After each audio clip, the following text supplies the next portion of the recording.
নবীজি বলছে যদি কেউ ক্ষমা চাওয়ার পরে কোনো কেউ যদি ক্ষমা না করে, সেজন্য আমি নবীর সুপারিশ আশা না করে।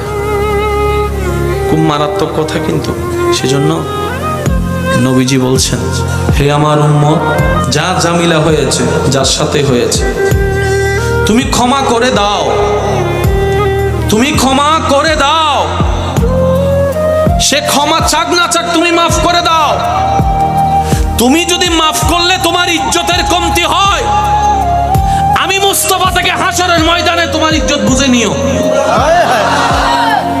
বিশ্বাস করেন, প্রতিশোধের যতটুকু শান্তি, তার চাইতে বড় শান্তি হচ্ছে মাফ করে দেওয়া। আমাকেও বলার দরকার নাই, কাউকে শোনানোর দরকার নাই।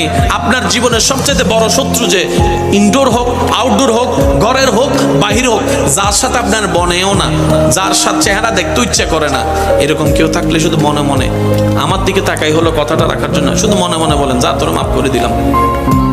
দেখবেন আপনার মনে এটা কেমন যেন একটা শান্তি লাগা শুরু করবে। বিশ্বাস করেন ভাই, রাগ, হিংসা, অহংকার এগুলো শয়তানের জিনিস।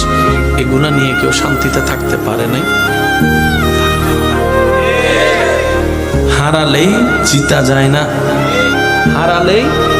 অনেকে আছে কই মামলা করছে, আমি কি হারবো নাকি? দরকার হলে 10 খানি যা জমি আছে এগুলো সব বিক্রি করে দিব, তারপরও জিতে লাগবে। আপনি 10 খানি জায়গা শেষ করে আপনি জিতে গেলেন, এবার আপনার আছে কি? এবার আপনার ছেলে মেয়েরাই তো আপনার 14 গোষ্ঠী দোয়াই ফেলবে। বাস্তব যেটা সেটা বলেন না রে ভাইয়া। তো সেজন্য আল্লাহর ওয়াস্তে নবীর সুন্নত হচ্ছে জীবনের শান্তিতে থাকার সবচেয়ে গুড ওয়ে। আল্লাহ পাক আমাদের সবাইকে বুঝার তৌফিক দান।